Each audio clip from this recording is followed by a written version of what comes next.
Aqui. Então vamos lá. Vamos pegar a formação de cada um. O Lula, curso técnico torneiro mecânico. Isso descredibiliza o Lula? Eu vou repetir uma coisa aqui. Não descredibiliza o Lula. O que descredibiliza o Lula foi ter defendido políticas públicas ruins no governo dele, fazer parte de um partido que defende ideias ruins e autoritárias pro Brasil, e na prática, ao longo da vida dele, por exemplo, se gabar de nunca ler. O Lula nunca leu livro e sempre se gabou, não consigo ler um livro, não gosto de ler livro. O Lula é um sujeito que é ignorante. Dito isso, o Lula é um líder político muito hábil. E para ser um líder político muito hábil, ele nunca precisou desse diploma. Então quem reduz as coisas a isso, tá fazendo caca. Aí vamos lá. Flávio, não vou chegar no Flávio ainda, vamos lá. Augusto Cury, graduação em medicina na FAMERP. Não é ruim a FAMERP, que eu saiba. É ok a FAMERP. Não tem problema nenhum. Ok, graduação em medicina na FAMERP, depois fez pós em psiquiatria, tá tudo ok ali, do Augusto Cury. Romeu Zema, bacharelado em administração na GV, tudo ok. Trabalhava com o pai, trabalhava na empresa do pai e do avô, veio para São Paulo estudar na GV. É isso que se espera dos filhos da elite. Vão estudar em escolas de elite para se formar, para administrar as empresas dos pais. Tá tudo ok com o Zema. Ronaldo Caiado, graduação em medicina na Unirio. Nunca ouvi falar da Unirio, mas é boa. Ah, é boa, estão me falando que é boa. É boa? É pública? É boa? Então, retiro, quer dizer, boa faculdade que o Caiado fez. Eu não conhecia a Unirio, achei que era tipo o Unirio do Rio Verde, uma coisa assim. Ah, é da Federal. Tá, ótimo. Muito bom pro Caiado. Especialização em cirurgia de coluna, acho que ele é ortopedista. Ó. Pronto, tudo bom com o Caiado. Flávio Bolsonaro, bacharelado em Direito, aonde? Universidade Cândido Mendes. Aí complica. É boa, tem um carioca aqui. É boa Cândido Mendes? Ela foi boa nos anos 80. Ela foi boa nos anos 80. Flávio fez isso nos anos 2000.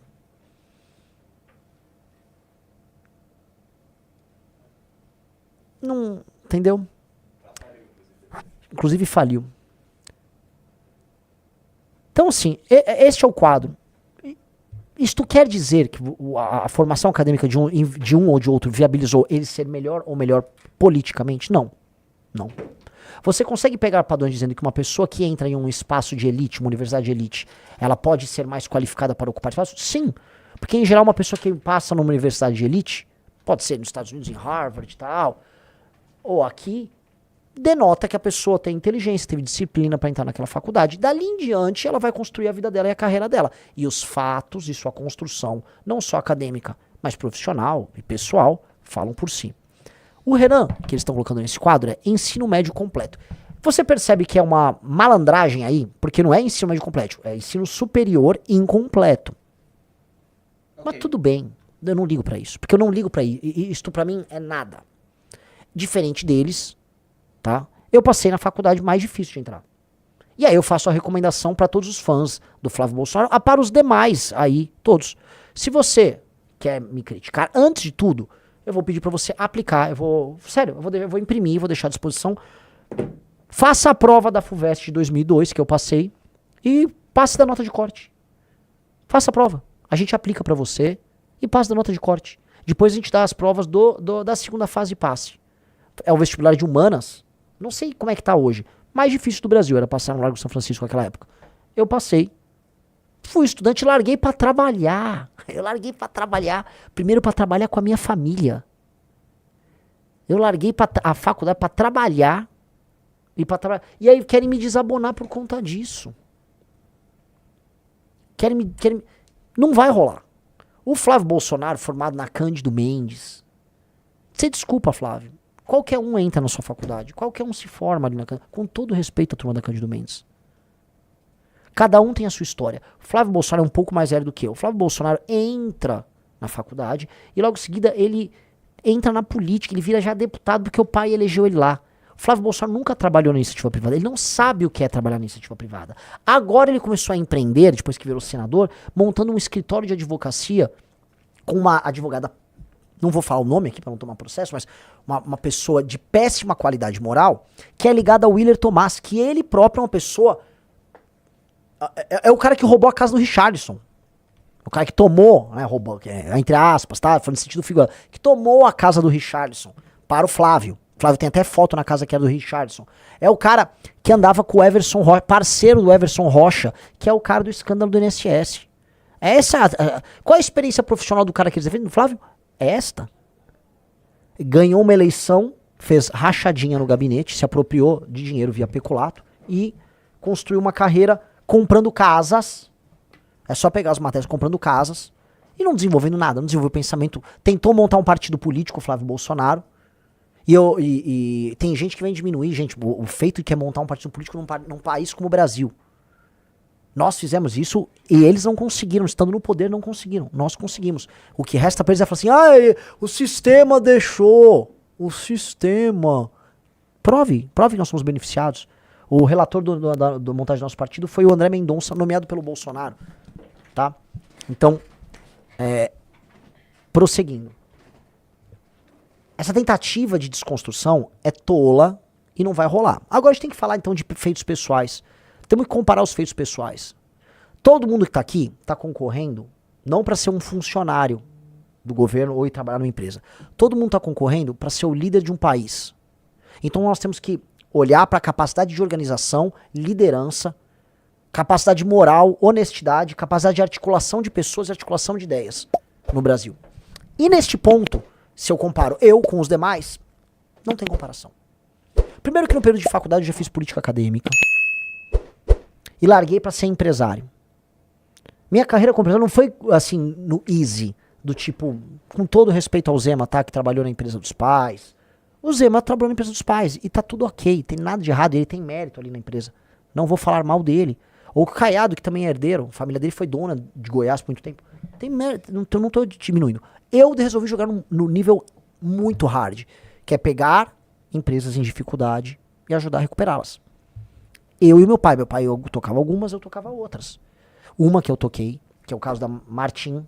Vocês quando vocês ficam puxando, o Renan tem processo. Martim é Artefatos de Metais, uma empresa de portas e janelas de aço que havia em Jundiaí. Eu peguei essa empresa fechada, funcionário sem receber por 5 meses. Sindicato na porta, não deixando. Eu fui o cara que chamei os funcionários e falei, eu vou precisar que vocês comecem a trabalhar.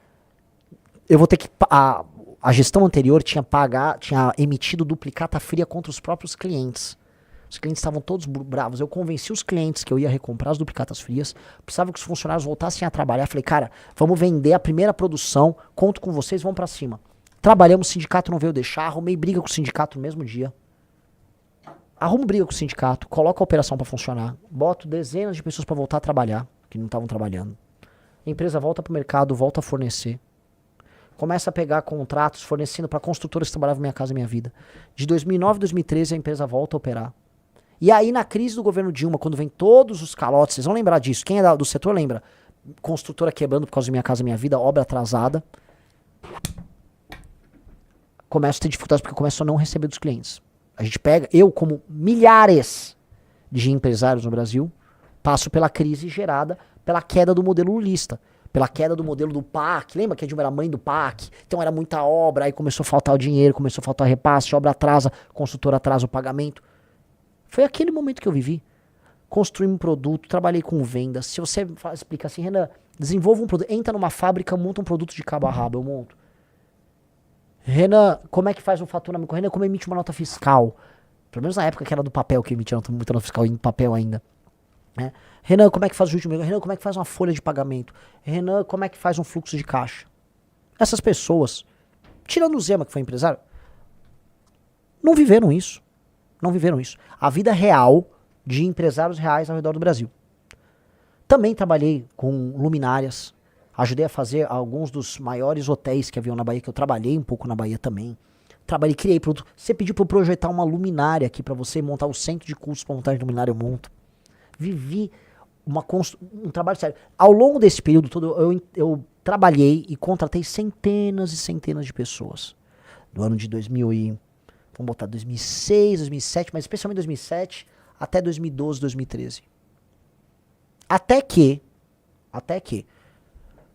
há um evento que muda toda a minha vida. E aí antes que alguém fale, mas isso é verdade ou mentira? Meu pai foi numa empresa que ele estava administrando, que é uma empresa que estava em recuperação judicial, que tinha um administrador judicial, que tinha suas contas aprovadas pela administração judicial, que era a empresa que meu pai tocava. Eu fui lá, e aí nesse dia, policiais foram achacar o meu pai, colocaram droga na empresa do meu pai, e foram pedir 300 mil reais. Esses policiais, eu me neguei a aceitar aquilo, retirei meu pai da cadeia, tive que pagar 30 mil reais pros policiais que plantaram a droga lá. E aí depois eu fui na corregedoria lá de Campinas, com a corregedoria grampeou meu telefone, fizemos uma operação, prendi os policiais, prendi os traficantes, e ali pela primeira vez eu fui jurado de morte. Que é, você vai se... Porque eu prendi policial e membro do PCC. E ali, cara, eu falei, está completo esse ciclo na minha vida. E ali eu entro pra política. Eu entro pra política já com problema com o petismo. Eu tinha briga com o maior juiz trabalhista e mais canalha do Brasil. Sabe que é o juiz trabalhista que ia atrás de mim? Bota aí, Riso. Bota exame Jorge Luiz Sotomayor. Robin Hood Jundiaí é um radical da justiça trabalhista. Este cara era o juiz... Quando fala, o Renan tem processos trabalhistas. É desse cara aí, ó. É desse cara aí.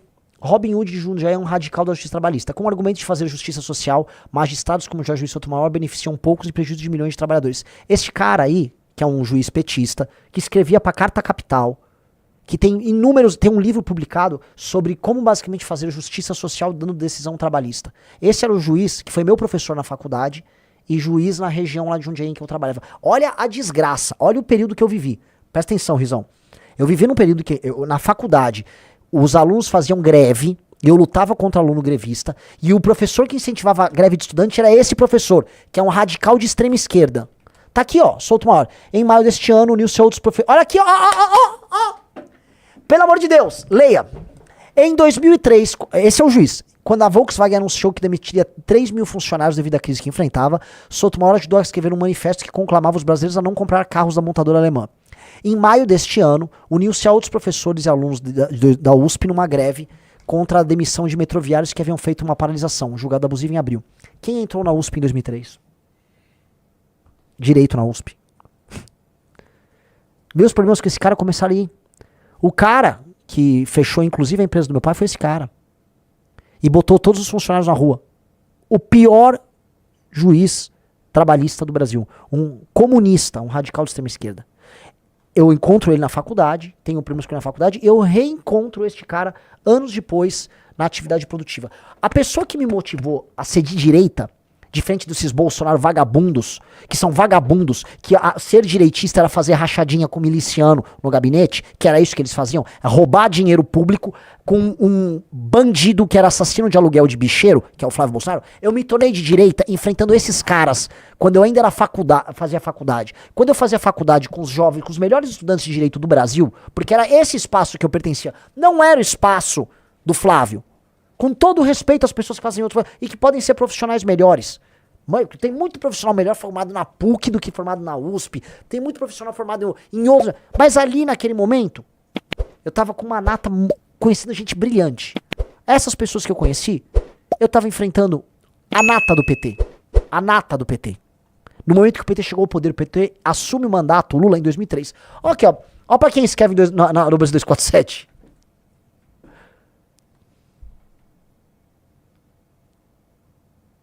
Então, vim me descredibilizar. Vocês me desculpam. Eu enfrento o petismo e eu construo coisas, enquanto todos esses caras eram só uns vagabundos, não estavam fazendo nada da vida deles. Ninguém vai me descredibilizar por conta disso. Ninguém desses pré-candidatos. Talvez o Zema, na empresa muito grande que ele tocou da família dele. E veja, estou sendo bacana com o Zema aqui. Pegou a empresa da família, modernizou, levou à frente, legal demais. Mas os demais não geraram mais empregos do que eu gerei. E eu não estou falando da minha atividade ainda aqui, depois das empresas. Então eu quero que fique bem na cara de todo mundo. Nenhum dos outros candidatos tem a experiência e as realizações que eu tive. Do ponto de vista político, acadêmico, ainda vou falar de livro amarelo, falar de livro publicado, artigos produzidos para os maiores jornais do Brasil,